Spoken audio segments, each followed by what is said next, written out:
नमस्कार मेरे प्यारे विद्यार्थियों। तो आज हम लोग इस वीडियो में बात करने वाले हैं सहायक प्रोफेसर की नियुक्ति परीक्षा से संबंधित विषय पर। अभी आप जानते हैं कि बिहार में असिस्टेंट प्रोफेसर की भर्ती की नियमावली में कुछ परिवर्तन हुए हैं। तो आज हम लोग वही अब नए ड्राफ्ट के हिसाब से अब क्या परिवर्तन है हम लोग आज इस वीडियो में यही चर्चा करेंगे। सबसे पहले थोड़ा सा एक हेडलाइन देख लेते हैं। सहायक प्रोफेसरों की नियुक्ति परीक्षा से होगी, यानी कि जो असिस्टेंट प्रोफेसर हैं पहले तो इनकी नियुक्ति के लिए परीक्षा कराई जाएगी और इसके तहत बच्चों अगर देखा जाए तो पूरे के पूरे 200 अंकों की परीक्षा होगी, जिसमें से लिखित परीक्षा 160 और 40 नंबर का आपका इंटरव्यू होगा। टोटल 200 अंक। इसमें यहाँ लिखा भी है कि 160 अंकों की परीक्षा होगी और 40 जो है नंबर का साक्षात्कार यानी कि इंटरव्यू होगा, यानी टोटल 200 अंकों का ये पूरी चयन प्रक्रिया होगी। अब इसमें सबसे पहले कि आपका संबंध, अब देखिए इसमें अगर हम पूरा देखा जाए तो इसमें न्यूनतम आयु क्या है, अगर हम मोटा मोटी तौर पे हम बात करें तो सबसे पहले आपका संबंधित विषय में क्या होना चाहिए, मास्टर डिग्री होनी ही चाहिए और न्यूनतम मास्टर डिग्री में आपके 55% अंक होना चाहिए। आरक्षित वर्गों को 5% की छूट है ना।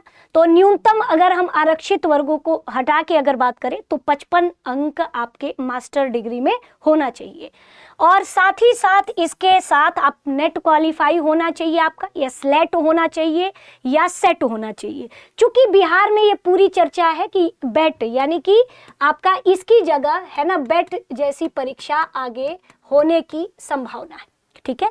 तो ये किसी राज्य स्तर पे अगर देखा जाए और बेट का जो पूरा पाठ्यक्रम होगा है ना वो कैसा होगा, नेट के है ना, नेट के जैसा ही हमें देखने को मिलेगा।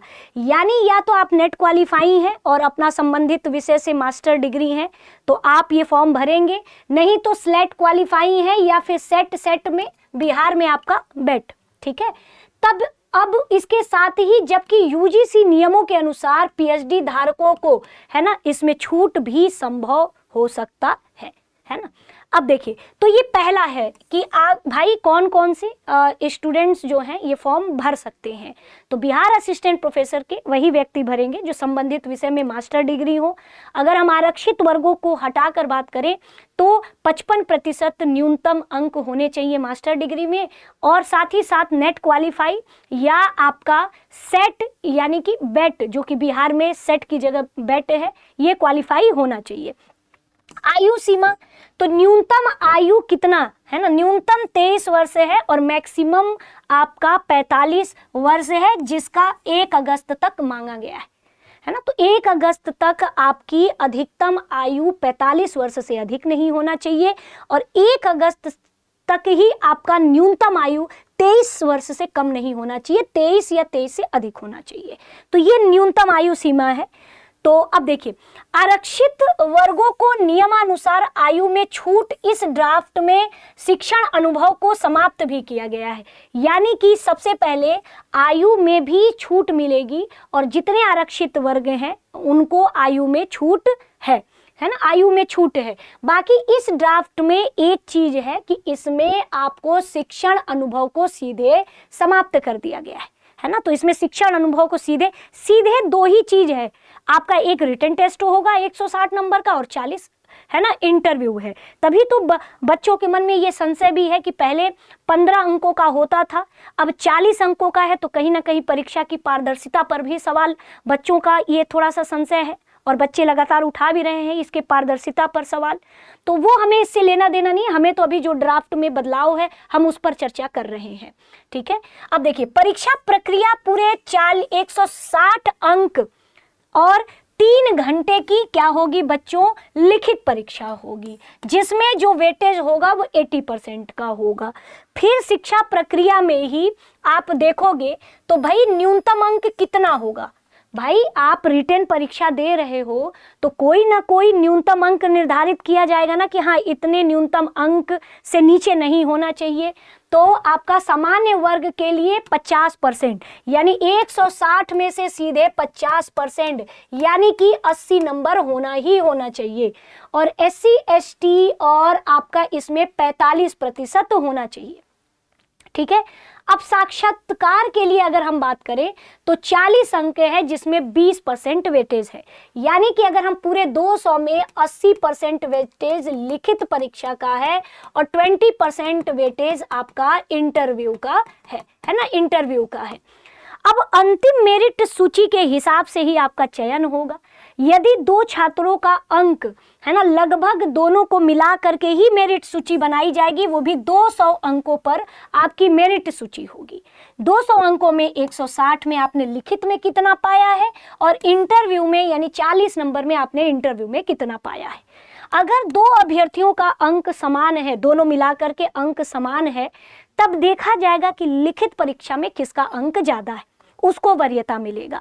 यदि इंटरव्यू में भी समान है, लिखित परीक्षा में भी समान है, तो ऐसे में जो अभ्यर्थी अधिक आयु के होंगे उनको वरीयता दिया जाएगा, है ना, वो आपके मेधा सूची में उस व्यक्ति से आगे हो जाएगा। ठीक है, चल, यानी कि जैसे देखिए सपोज दैट ए का एकदम क्या है बच्चों 80 नंबर, पूरा 200 में से 80 नंबर आया है, और बी का भी 80 नंबर आया है, लेकिन जो ए है वो लिखित परीक्षा में सिर्फ 50 ही नंबर पाया है और इंटरव्यू में 30 पा गया है, जबकि ये व्यक्ति जो बी है वो 60 नंबर लिखित परीक्षा में पाया है, 20 नंबर ही इंटरव्यू में। तो जो लिखित परीक्षा में आगे होगा उसका मेधा सूची में ए वाले से पहले नाम होगा। यदि दोनों बराबर हो जाते हैं, ऐसे में जिनकी आयु अधिक होगी उसको वरीयता दी जाएगी। अब नियुक्ति प्रक्रिया आप जानते हो, बिहार राज्य विश्वविद्यालय सेवा आयोग की अनुशंसा पर यह आपकी पूरी भर्ती प्रक्रिया कराई जाएगी और नियुक्ति के पश्चात आप जिस विश्वविद्यालय में होंगे कम से कम 5 वर्ष उसी विश्वविद्यालय में काम करना होगा। अब जो ये ड्राफ्ट में बदलाव हुआ है उसमें सबसे बड़ा चिंता का विषय है कि पहले JRF को वेटेज, अतिरिक्त वेटेज मिलता था, जो कि इस ड्राफ्ट में कोई अतिरिक्त वेटेज नहीं मिलेगा, है ना। तो यही मोटा मोटी बदलाव हमें देखने को मिलेगा। तो अगर हम इसको एक उसमें देखें तो इसमें लिखित परीक्षा 160, साक्षात्कार 40, टोटल अगर देखा जाए तो टोटल 200 है। ठीक है बच्चों, ये ध्यान रखिएगा। अब इसमें लिखित परीक्षा के लिए पात्र में नेट या CSIR आप उत्तीर्ण हैं और मास्टर डिग्री के साथ साथ नियुक्ति कौन कराएगा, बिहार राज्य विश्वविद्यालय सेवा आयोग कराएगा। पाठ्यक्रम कैसा होगा, तो वो एकदम नेट UGC नेट के है ना आधारित आपका क्या होगा, पाठ्यक्रम होगा, ये ध्यान रखिएगा। जो लिखित परीक्षा में क्वालिफाई होंगे उन्हीं को साक्षात्कार के लिए आमंत्रित किया जाएगा। और सामान्य और अनारक्षित का अगर देखा जाए तो 50% न्यूनतम अंक होने चाहिए और SC ST दिव्यांग जो स्टूडेंट है उनका 45% है ना न्यूनतम अंक होना चाहिए। ऐसे ही बच्चे लिखित परीक्षा में है ना क्वालिफाई होंगे। आरक्षण नीति का कड़ाई से पालन है ना, कड़ाई से पालन किया जाना है और साक्षात्कार पैनल में प्रोफेसर कोटि के कम से कम 3 विषय विशेषज्ञ है ना बैठेंगे। न्यूनतम आयु 23 वर्ष, अधिकतम आयु 45 वर्ष। विज्ञापन अगर देखा जाए तो विज्ञापन वर्ष 1 अगस्त तक देखने को मिलेगा। तो ये पूरा बच्चों स्टूडेंट्स ये एक तरीके से है ना, और ये पूरा आपका यहाँ पे देखोगे तो वही चीज जो मैंने बताया है वही चीज यहाँ पर दिया गया है कि स्लेट सेट ये सब उत्तीर्ण होना चाहिए और बिहार में सेट की जगह बेट होता है, बेट ही सेट है। ठीक है, ये ध्यान रखिएगा। तो ये लाभ होगा नियमावली के जल्द लागू होने से विश्वविद्यालय और कॉलेज में खाली पड़े पदों पर नियुक्ति रास्ता साफ हो जाएगा। इससे शिक्षकों की कमी दूर होगी। उच्च शिक्षा से जुड़े जानकारों का मानना है कि स्पष्ट और पारदर्शी चयन प्रक्रिया से योग्य अभ्यर्थी को अवसर मिलेगा और विश्वविद्यालय में शैक्षणिक गुणवत्ता को भी बढ़ावा मिलेगा। यानी कि इसमें पूरा रिटेन एग्जाम, जो कि बहुत अच्छी बात है रिटेन एग्जाम का होना। बस थोड़ा बच्चों की चिंता का विषय है कि जो इंटरव्यू में 40 नंबर है तो और कहीं ना कहीं और JRF को किसी भी तरह का अतिरिक्त वेटेज नहीं है, तो ये बस चिंता का विषय है। तो बच्चों ये पूरा एक तरीके से है। तो अगर आपका इनमें से अगर आप में कोई भी एलिजिबिलिटी है तो आराम से आप भी अपनी तैयारी शुरू कर दीजिए। और मैं भी भविष्य में हो सकता है कि बिहार में बेट की परीक्षा भी हो, तो उसको तो कोई भी, अगर आप ने मास्टर डिग्री कर रखी है अपने विषय से, तो आप बेट की परीक्षा भविष्य में दे सकते हो। तो ये तो अभी आपके असिस्टेंट प्रोफेसर बिहार के जो भर्ती है उसकी नियमावली में अभी देखने को चेंजेस मिला है, ठीक है। तो ये उसके लिए वीडियो था। अब हमारे दृष्टि लर्निंग ऐप पर भी 8750187501 पे आप कांटेक्ट कर सकते हो। दृष्टि लर्निंग ऐप पर भी बिहार असिस्टेंट प्रोफेसर की तैयारी बेहतरीन तरीके से आपको इसके कोर्स मिल जाएंगे। आप चाहें तो अधिक जानकारी के लिए 8750187501 पर भी आप संपर्क कर सकते हैं। यदि आपके मन में कोई संशय है तो कमेंट बॉक्स में कमेंट जरूर कर दीजिएगा, और फिर ये हम कोशिश करेंगे कि अगले वीडियो में आपकी उस समस्या का समाधान दे सके। तब तक के लिए मिलते हैं नेक्स्ट वीडियो में। दृष्टि टीचिंग एग्जाम यूट्यूब चैनल से जुड़ने के लिए आप सभी का धन्यवाद।